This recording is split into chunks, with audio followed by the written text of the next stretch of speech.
I've been a Pro Tools user for about 15 years. And I started on Pro Tools since version 5, and I'm all the way currently until version 12. And I know the software inside and out.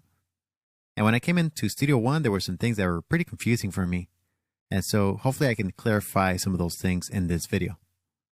First of all, whenever you're using plugins in Studio One, they can show up in 3 different places, depending on the plugin format that you install.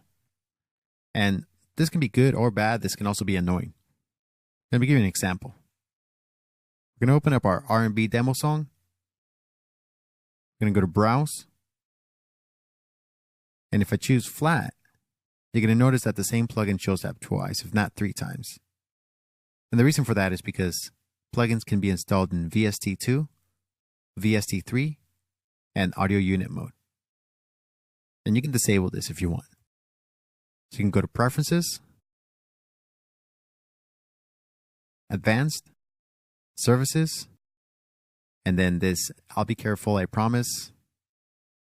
And here you can see that I disabled audio unit. The reason is that I just want to use VST plugins and not audio unit. Now, honestly, I can't get a straight answer from personas, from the website, or anyone online on which one is better. However, in my experience, some plugins work better in AU, audio unit, and other plugins work better in VST. And I've been pulling my hair to just kind of get a list. So unfortunately, you kind of have to test it out in your own system. I've been in situations where I've used VST3 plugins, and I go back to reopen the session, and the whole session will crash. Now, I'm not telling you this to scare you, but you should be cautious that, some plugins will work better as VST2 than VST3. It just depends on your system. Anyway, this is where you can enable and disable. So let's experiment here. Let's disable. Let's not restart yet. Let's disable, and let's enable audio unit only. Click OK. And I'm going to restart Studio One. Okay, so we're going to open up our R&B demo again. And then it's going to give us a message saying, hey, this plugin does not exist. It's missing. And I was pretty much expecting that. All right, so here's a list of our plugins that are AU only. And it shows you the name FX AU. I can scroll down. It's going to be a lot of plugins there. And I can also choose vendor. Now what happens is that the plugin that I used for, the dynamic delay, which I believe was the strings, go ahead and show that. Right there is missing. It says that it's not installed on my system. Now I have a version of it in the AU, which is 64-bit. And I can click and drag that here. But it's not going to know or have any idea what my settings were when I was using the VST version. Okay, let's go ahead and save this session.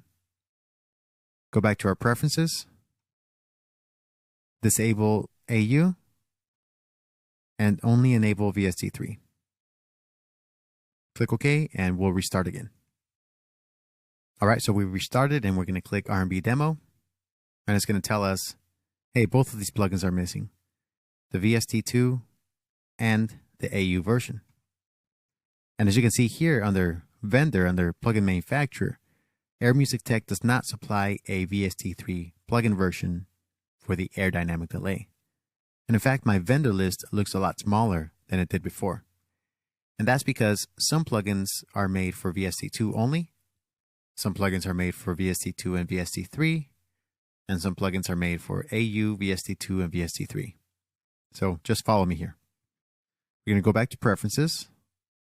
We're going to enable VST2 and VST3, but we're not going to enable audio unit.